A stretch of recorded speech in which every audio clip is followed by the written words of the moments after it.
this is how he makes up for it. Now you may notice something a little different about the Warpzone in 112. It's a little bit special.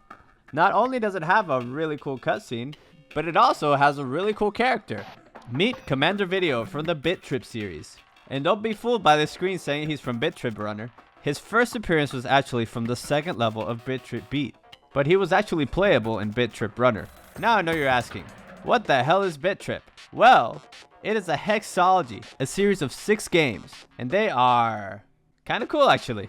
One of them is a rhythm game with Pong controls, another one is an auto runner, another one is a click shooting bullet hell where you have to stay on a rail. Yep, these games are something else. It's kind of cool to see how creative games were back in these days, and it's really common to see a lot of flashing lights in them. I bet that's why Commander Video has that mask he wears. World 2 Special Warp Zone belongs to Jill. She's a little different from the rest of the cast. Why, you might ask? Well, because she actually has a reason to help Meat Boy in his quest. She really likes Bandage Girl's shoes, of course, and there's absolutely nothing more to it. Jill comes from a free indie game called Mighty Jill-Off. This game is thick with lesbian and BDSM themes, which was a pretty big deal in 2009. The main character Jill has a freaky thing going on with shoes. She flies a little bit too close to the sun and gets kicked out of the tower for it. The point of the game then is to climb back up. The game itself reminds me a lot of Jump King, except that you have standard platforming obstacles like spikes and stuff.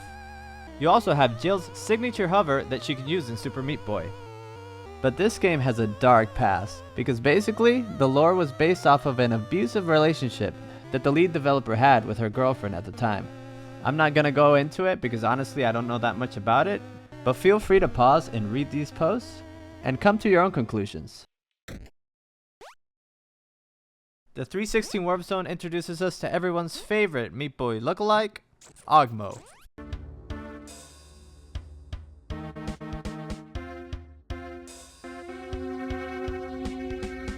This scene is from a game called Jumper from 2004 by Maddie Thorson.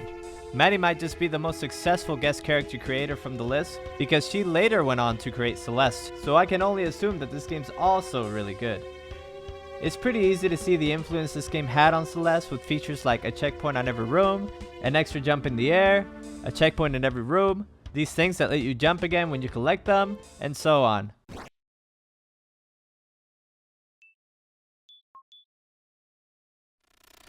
The 418 Warp Zone introduces us to Flywrench. Now I don't know about you, but he's one of my favorite characters. Just look at him. His design just oozes personality.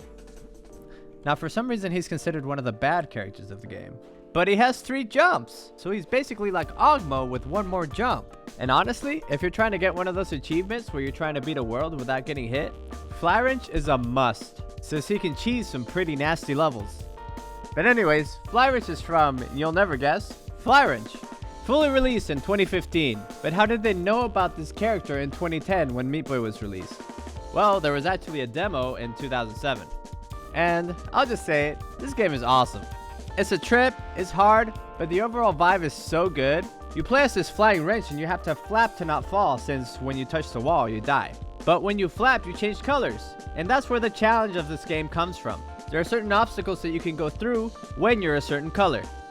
Certain actions that you do, like flapping, turn you into said color. So how is the Flywrench Warp Zone? Is it as trippy as the Flywrench game?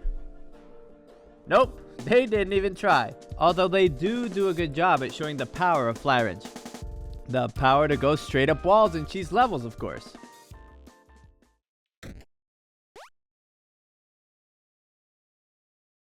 "5-7 Warp gives us the Kid. Considered by many to be the best character to get the no death achievements with. This guy is actually from I Wanna Be the Guy, the movie, the game. And this game is actually one of my personal favorites. There have been so many iconic playthroughs of this game. I remember back in the day watching Flo suffer for hours as he struggled to try to beat it.